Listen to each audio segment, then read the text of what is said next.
Balthazar Ngonga, l'homme à la braguette facile, est acquitté après une incarcération à la suite du scandale de sextape qui a secoué le pays et même le sommet de l'État, forçant la première dame à sortir de sa réserve pour s'insurger contre ce qui pouvait s'apparenter à une chosification de la jeune féminine équato-guinéenne.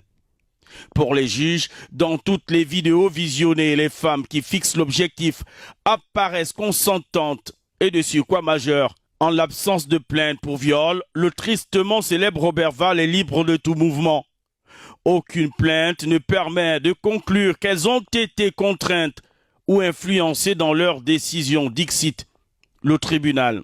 Décision de justice également motivée par la bonne santé de l'homme à la libido excessive, avérée par des examens médicaux, et du fait qu'il serait lui-même victime de la publication de ces vidéos par des tierces. Selon des sources équato-guinéennes proches du dossier contactées par notre rédaction, cette publication faisait suite à un refus de céder au chantage des officiers de police judiciaire en charge de son interpellation pour nécessité d'enquête sur des suspicions de détournement et malversation financière.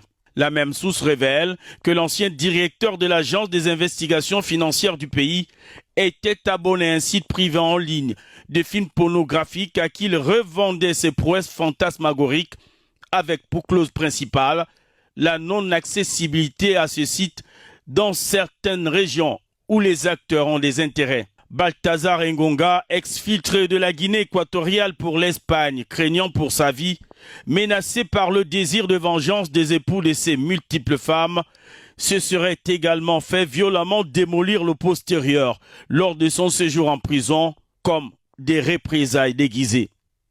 L'homme va probablement continuer le cours normal de sa vie et pourquoi pas faire carrière dans la pornographie avec un impressionnant curriculum vitae à séduire les plus grands producteurs des films exotiques.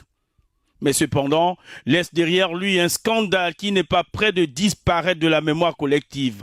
Car quoique les autorités pour limiter la prolifération de ces images de délits sexuels, pour la plupart en milieu professionnel avec en arrière-plan, comme témoin oculaire le drapeau du pays, ait réduit le flux Internet.